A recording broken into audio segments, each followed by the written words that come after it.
Բարև ձեզ հարգելի գործընկերներ, ողջունում ենք բոլոր նրանց, ովքեր հետևում են մեզ Armenpress լրատվական գործակալության մամուլի կենտրոնում, այսօր հյուրընկալել ենք Հայկական Կարիտաս կազմակերպության միգրացիոն ծրագրի փորձագետ Տաթևիկ Բեժանյանին, բարև ձեզ Տիկին Բեժանյան,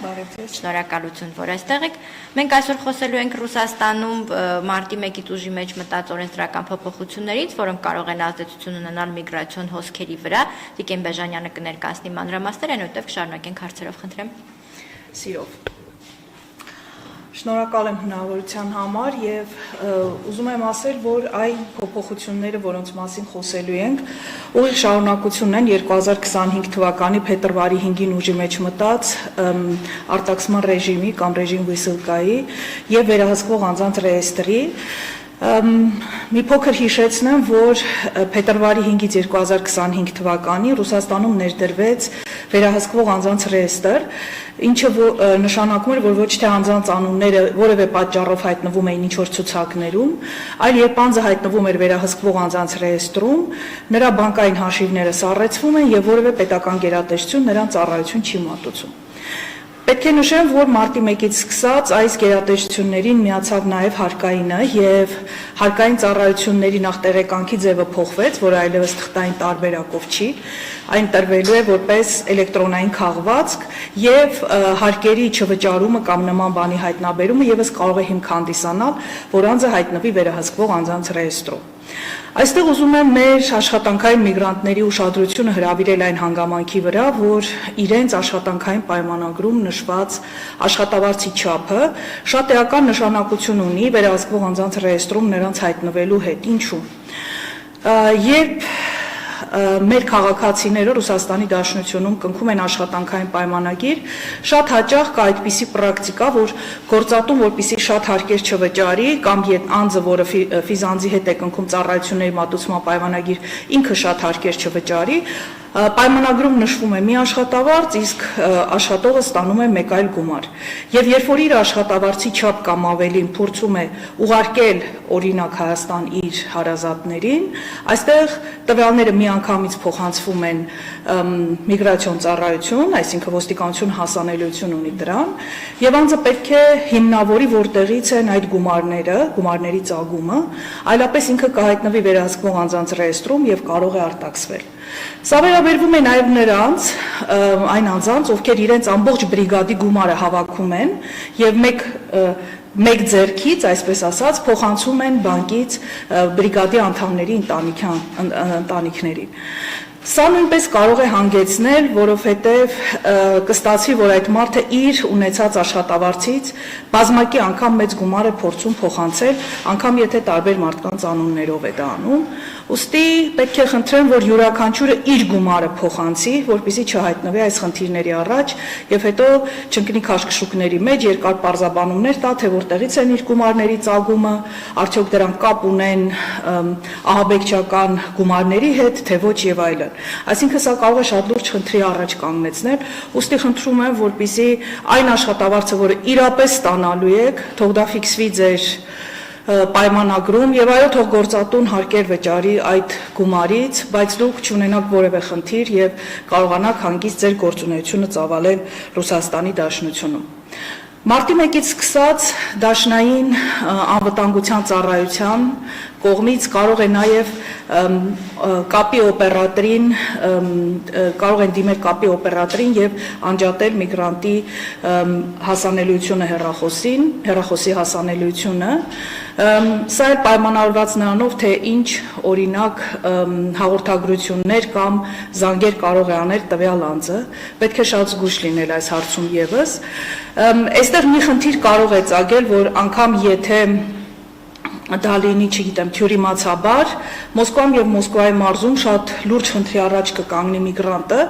որովհետեւ 2025 թվականի սեպտեմբերից Մոսկվայում եւ Մոսկվայի մարզում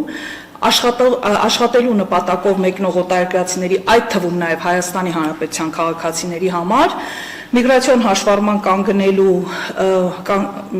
որպեսզի ունենա միգրացիոն հաշվառում պետք է ունենա ամինա ծրագիրը, որը աշխատում է,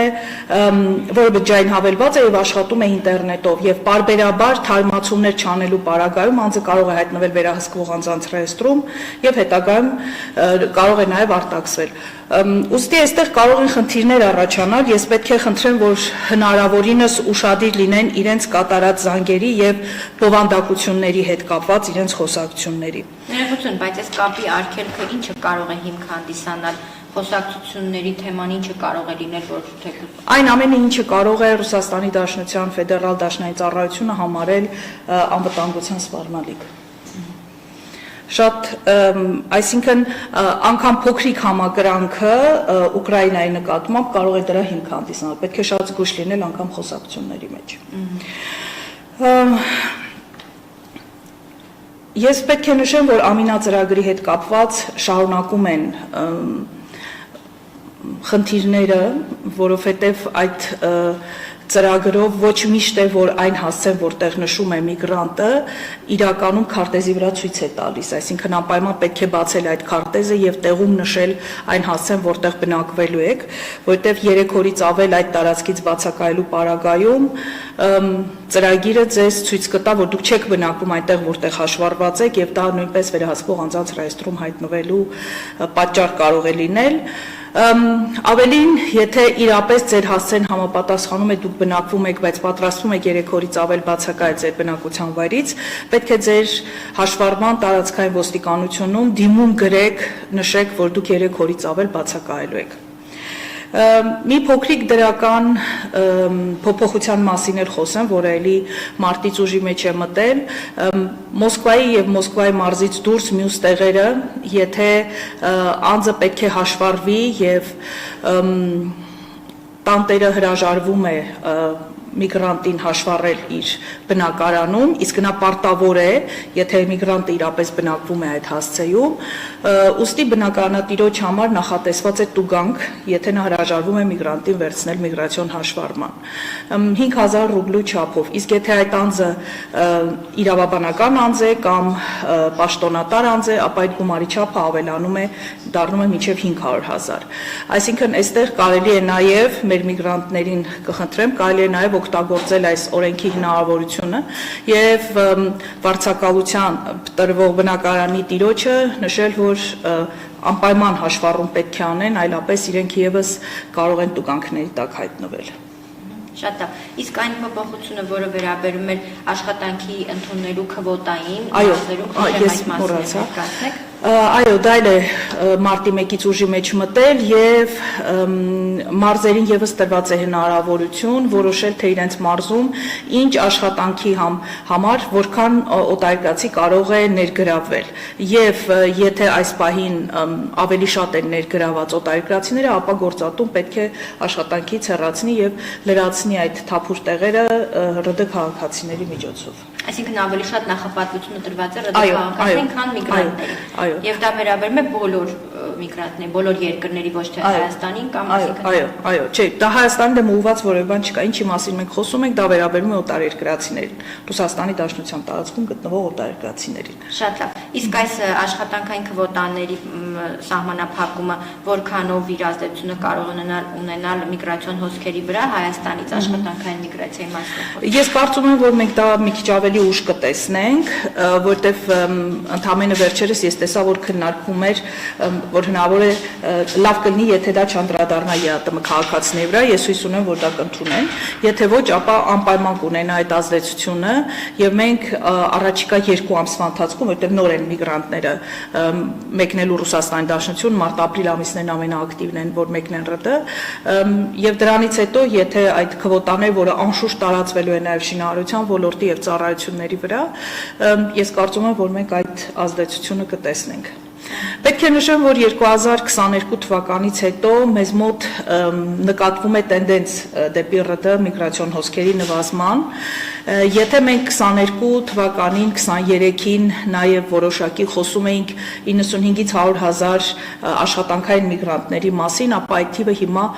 նույնիսկ չի հասնում 70,000-ի, այսինքն մենք 30 մի քիչ ավել տոկոս արդեն նվազում ունենք դեպի ՌԴ միգրացիոն աշխատանքային միգրացիոն հոսքերի, բայց սկզբնական շրջանում 2023-24 թվականներին մենք սրան զուգահեռ նկատում էինք, որ ընտանիքի անդամներին էին փորձում այն աշխատանքային միգրանտները, որոնք մեկնում են, տանել պայմանավորված նրանով, որ ռուբլու կուրսը սանկցիաների պատճառով բավականին իջել էր եւ ձեռնտու չէր, որ գումարները ուղարկեին Հայաստան, արդեն ավելի ձեռնտու էր, որ ընտանիքներին տանեին, բայց 25 թվականի ապրիլի 1-ից սկսած, երբ որ խստացումներ եղան նաև ընտանիքի անդամների, այդ թվում երեխաների հետ կապված, օրինակ դպրոց ընդունվելու եւ բավականին դժվար է հիմա երեխաների համար դպրոց ընդունվելը, ռուսերենի քննությունները, հարցերն են բավականին բարդ եւ սահմանաչափը 90% նշված հարցերի պետք է ճիշտ պատասխանել, որ երեխան կարողանա դպրոց գնալ եւ դա վերաբերվում է առաջինից 12-րդ դասարաններին, ուստի այստեղ եւս նկատվում է տենդենց, որ նվազել է ընտանիքներին տանելու այս process-ը։ Այսինքն կարող ենք ասել եւ պատերազմական գործողությունները եւ խստացումները, հա, եւ տնտեսական դժվարությունները Ռուսաստանում նպաստել են, որ խոսքը դեպի Հայաստանից Ռուսաստան նվազի։ Այո։ Առաջին եւ մեծ գործոնը դա է, երկրորդը այն, որ Հայաստանում ակտիվացել է շինարարությունը եւ մեր մարզային հանդիպումների ընթացքում մեզ նաեւ միգրանտները այն նրանք, ովքեր նախկինում մեկնում էին, նշում են, որ իրենք այստեղ ունեն աշխատանք եւ առնվազն առաջիկա մի քանի տարին չեն պատրաստվում մեկնել Ռուսաստանի Դաշնություն։ Դուք նշեցիք, որ խրախուսվում է այն աշխատավարձը, որը իրականում ստանում է աշխատակիցը, դա պայմանագրում արտացոլվի, այլապես խնդիրներ կարող են առաջանալ։ Ինձ հետաքրքիր է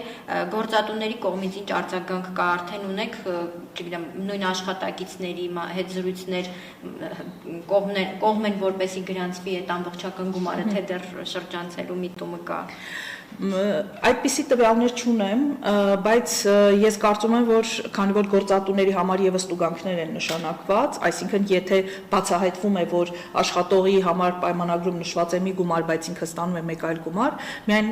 աշխատողը չի պատժվում, պատժվում է նաեւ գործատուն, ես կարծում եմ, որ սա աստիճանաբար կբերի նրան, որ իրական աշխատավարձները կնշվեն աշխատանքային պայմանագրերում։ Դա մի կողմից դրական է հենց նույն աշխատողների համար, չէ՞ որ պաշտպանված են դա հաստատի, եթե լինում են դեպքեր, որ աշխատում են եւ գումարը չեն